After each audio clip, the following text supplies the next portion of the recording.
Well, hello and welcome to the Novare Science virtual conference booth. I went to conferences for 15 years, but I knew eventually I was going to have to cut back on the traveling as the years went on, and now we're there. So I can't be with the conference people as much as I used to be. So I'm making this video so that I can talk to people as if I were in the booth, and you can hear from me an introduction to our products. So in this video, this is a longer one. We have a shorter version too. I'm gonna pretend that you, the viewer, are a customer who came up and you told me, wow, I've heard about Novare Science, but I don't really know anything about it, and we're considering whether we ought to switch to Novare. And what can you tell me about it? And I'm going to assume that you have maybe 20 minutes that you're willing to spend and visit about this. So that's what I'm going to do in this video. So I like to start by, well, what usually happens is people pull one of these books off the rack and they want to hold it and touch it. And their first experience with a Novare text is, wow, these are small and they're lightweight and they look good and they're slim, easy to carry around, easy in the backpack. So there's a very tactile draw to these books that people experience in the booth when they come and visit with us. But while they have the book open or out and open, I like to point out that inside these books, they're beautiful, right? These are not ugly books because we believe in beauty. And we believe that beauty leads people to God, the source of all beauty, and makes them lovers. If they encounter enough beauty, it makes them want to become a lover of truth, goodness, and beauty. Beauty is very important to us. So all the books are beautiful. They're small, too, which is a result of our mastery learning paradigm. So I'll come to that in a second, after I kind of introduce you to the overall line. We have a full curriculum line from 6th to 12th grade, and these books have many very unique features, which is why Novare Science has been growing from when we started back in 2009. We're still growing rapidly because people discover Novare Science and they don't want to go anywhere else. Starting in 6th grade, we have life science. 7th and 8th grade, 7th grade is physical science, 8th grade is earth science. Then beginning in 9th grade, we have two different pathways. We have a grade level pathway and we have an accelerated pathway. And the difference is essentially where the student is in math. So a 9th grader in the grade level pathway would be in Algebra 1. A 9th grader in the accelerated pathway would have already completed Algebra 1 the previous year generally, and would be in geometry. So notice that in 9th grade for everybody is introductory physics. This book here is also introductory physics, but it's physics and chemistry. Goes at a faster pace, covers essentially the same physics, but gets into an introduction to chemistry starting in March and going through the end of the year.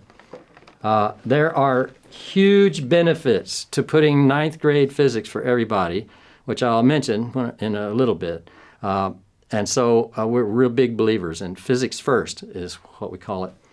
Now, after the introductory physics in 9th grade, then in the grade level pathway, the students after that will take biology, general biology as a sophomore, and then general chemistry. And then in 2025, we will have out our environmental science text, which would be their senior science course.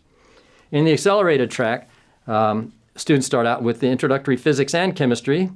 Then they go straight into their chemistry class, and this chemistry course here is, it covers almost all of the AP syllabus for chemistry. So it's a very rigorous text. Then advanced biology, and again, this is basically biochemistry introduction, and again, it covers the entire AP syllabus, and it's designed for students who've already had chemistry. And then we have for seniors vector physics. So this is where the students who really need the more advanced physics class that uses vector methods in the problem solutions, that's where that shows up in our program. These cards on this display stand, they show the extra resources that are available to go with each one of these courses. And they're kind of different for different courses, so I put these cards here so that you can see what things are available with each different book. And in this like 20 whatever minute video, I can't go over all the details of all these extra resources, but I'll summarize them for you. For all the high school texts, there are experiment manuals. For the ones that have a lot of math, which is basically physics and chemistry, there are solutions manuals that have complete solutions worked out for every problem in the book.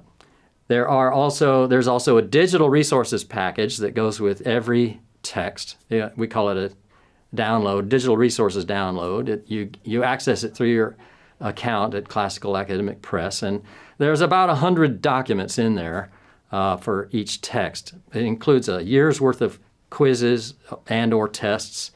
It includes for younger grades 6, 7, 8, and 9 weekly review guides, which I'll get to in a second. And it includes a PDF file that has answers in it to all the quizzes and tests for the tutor, parent, teacher.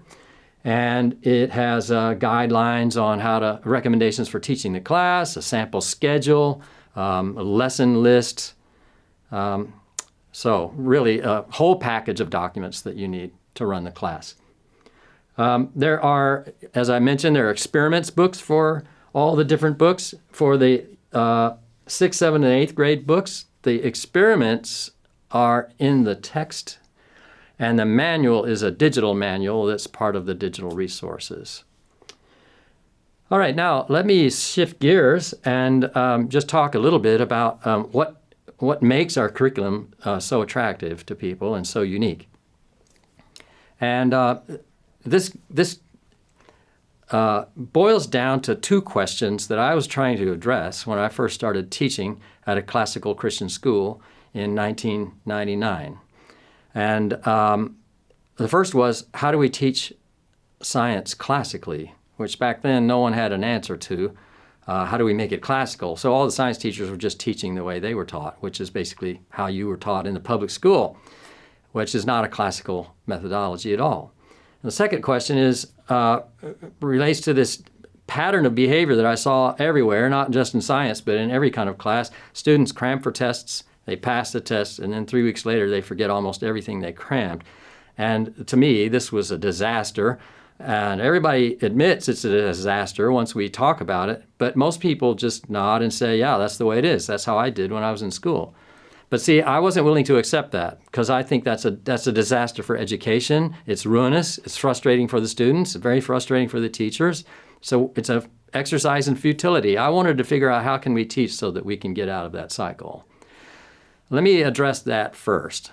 I developed a mastery teaching methodology that uses cumulative assessments. So in the up through 6th through 9th grade, we use weekly quizzes, not chapter tests, weekly quizzes, and they're timed, 30 minutes long. You take one every week, and they're cumulative. So about half the content on every quiz comes not from the immediate material we've studied, but from all the prior chapters back to the beginning of the year that we have studied. So we have to teach students how to study so that they don't forget, so that they're retaining what they've been taught. And in these first 3-4 grades, the way we do this is give them a weekly review guide that has a list of practice activities on it that they're going to do during the next week.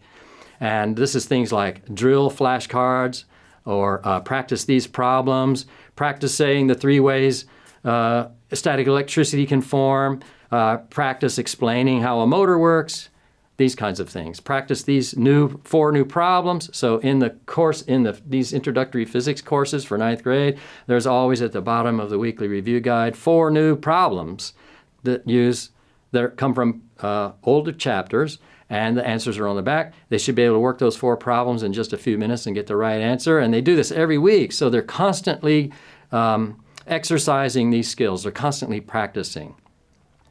The research shows the power of what is called the practice effect. It's also called the testing effect. It's kind of common sense. The more times you practice something, the more it gets into your long-term memory. But the research shows that there's a very strong effect. And what we're doing is making use of that by teaching the students how to practice, giving them a list of things to practice for 6th through 9th grade, and then they practice, and then when they take the quiz, boom, they know the answer. So almost nobody makes a C in any of these classes. You either are practicing like you're supposed to, and you're going to get an A or a B, or you're not. And you're not going to do well until you start practicing appropriately. But it's night and day. I've had teachers tell me that once they started using this teaching method, like the students just never forget anything. One teacher wrote one time and said that he took his earth science class out on a field trip, and the geologist that was met them there said, these students know more geology than any class I've ever been with. This is the kind of results that happen. So that's one of the key features of our curriculum, is it's all based on this mastery learning method that I developed. Mastery learning goes back to 1968, but you don't see it much because it's hard to implement. So the thing here is that I've implemented it in a way that makes it very easy to use, and the results are just really striking. Now, the other big thing I was trying to address when I was inventing this curriculum was how do we do this classically? How do we teach science classically? And by that, I really mean I came up with two answers to the question. And one of them is the motivating beginning place for all studies in science should be wonder at the natural world. The natural world, made by an infinitely wise creator, is infinitely beautiful and amazing. And in science, there should never be a day in a science class when students are feeling bored or like this is dull, because we're studying the most amazing things there are, the handiwork of the creator himself. So the books are designed to promote this sense of wonder and just giddy delight at the creation all through the books, right? So we start with wonder. Both Aristotle and Plato said that wonder is the beginning of philosophy. Well, science used to be called natural philosophy, so we start with wonder. The second big thing about teaching classically is to make sure 4 key areas are integrated into the curriculum. These 4 are epistemology, mathematics, history, and use of language, English language use. So I want to explain briefly what each of these mean. We'll start with epistemology. That's a big word that means the study of how we know what we know. How do we know things? And the thing about science is that it's a particular kind of knowledge. And it's different than knowledge we would get from, say, the Bible. Okay? The Bible is divine revelation to us. And the Bible thus contains truth claims, like God is love, right? That's a truth claim that's in the Bible. And science, by nature, isn't dealing in truth claims. Science deals in models. So what science is doing is building models of the natural world. So we have a model of gravity. It's called the General Theory of Relativity, published by Albert Einstein in 1905, or 1915, sorry. A special theory was 1905. The General Theory of Relativity is our model, our current best explanation for how gravity works. All right, so that's a model. Einstein said he thinks that someday someone will come up with a better one. All right, so scientific knowledge evolves over time as better models replace older models. So when we're talking about one of these models, we don't say things like this is true. We say it's a good model, or it's strong, or it's stronger because of the new experimental results we have. Another part of the scientific knowledge or epistemological conversation is, how does science work? It works by what I call the cycle of scientific enterprise. You begin with a theory that explains a body of facts. The theory gives rise to a hypothesis, a guess, a prediction. You test that, and the results come out. If they support the hypothesis, well, then the theory just got stronger because it led to this hypothesis that was successfully tested in an experiment or observation. So this is how science works. So the nature of scientific knowledge as modeling and the way science works, all that together is what I mean by the epistemology. Second is mathematics, which is pretty obvious what that is. I don't need to talk about it very long, except to say that all our physics and chemistry books have lots of math. I tried teaching from the books that don't have any math, the so-called conceptual ones, and I learned that students can do way more than we usually think, and they can do the math. Everybody can do the math. The math is grade level, appropriate, and they need to do the math because they not only get lots of practice at doing the math so that they become masters of it and never forget it, but it's also one of the major ways that they apply the science. So it provides another level of conceptual understanding for what this scientific principle is all about. The third area of integration is history. When we talk about the cycle of scientific enterprise and theories evolving over time, the best way to get a grip on what that looks like is to study the history of science. So we have lots of history in every book, and things like the history of our understanding of the atom, back starting in 1803 with the first atomic model, and then 1899 with the electron, and then in the early 1900s with discovering the atomic nucleus, and then the quantum model. So as you see our models of the atom evolving over the period of 120 years or so, you see the cycle of scientific enterprise at work. And the fourth area of integration is language. We're language users, and that is such a key feature of human life. I mean, just think for a moment what it means that we use language. Okay, God created the universe in the beginning by fiat, by words. Let there be light. He commanded, and the creation came into existence with his words. Jesus is the Word of God. All right, and so we know that there's a rational principle in all of creation, and that rational principle is reflected in us because we are language users. Language is so central that it's my belief that every class in the school needs to be doing its job to help students become good users of language, readers and writers. And we do that by writing books that are easy to read, attractive to read, but also in the way the assignments and tests are structured. The answers to questions at the end of the chapter and on quizzes and tests, they're always questions that you answer in complete sentences or computations. That's basically the only two kinds of test questions we use. We don't use multiple choice and so on because those things make life a little easier for the teacher, but they don't require the student to generate language for himself or for herself, and therefore they do not serve the student. By the way, I should mention that this whole philosophy is described in great detail in my book, From Wonder to Mastery. And I always encourage anyone using the Novare curriculum, if they haven't read From Wonder to Mastery, they should do that before they begin their first year. That way you'll understand the whole teaching model that I've just described, and you'll understand all the details of how to implement it and how to make it work most successfully. Now there's one more thing a couple of more things that make our books really unique. One of them I'll mention is the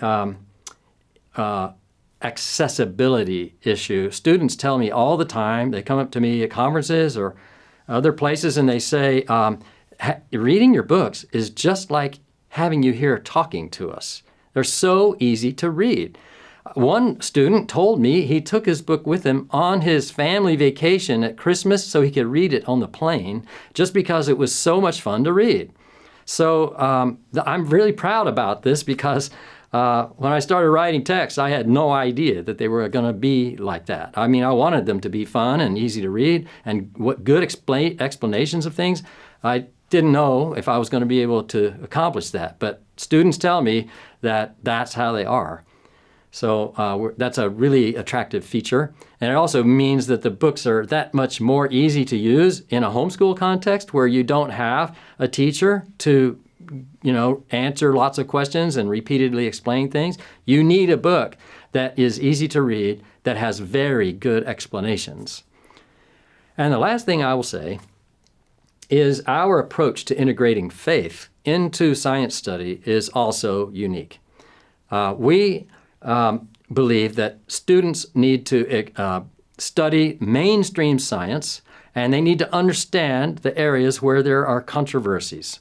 But our books present the Earth as old, 4.5 billion years, and we believe the evidence for that is just massive. And so, but there's no conflict between this view and the Bible's description of how the world got here. So we don't discuss the whole biblical human hermeneutical business in our books. We leave that to others to do. We just talk about the science. In the subject of evolution, I'll just mention that what we do is present the theory without claiming that it's true, without claiming that it's false.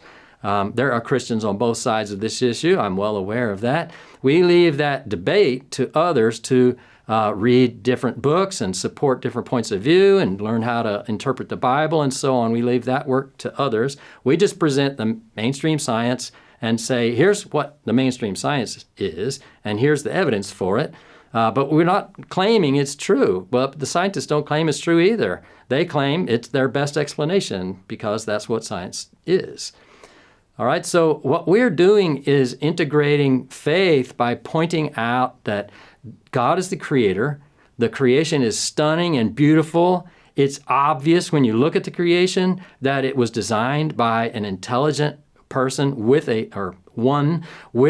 purpose and meaning. And so that is loaded into the books. That's our way of integrating faith. And students really appreciate this approach, that every 20 or 30 pages, when we come across something really fascinating, that's when we'll stop and say, this is where the fingerprints of the Creator are evident right here.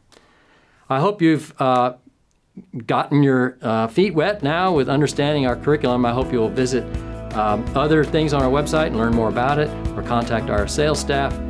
So God bless you.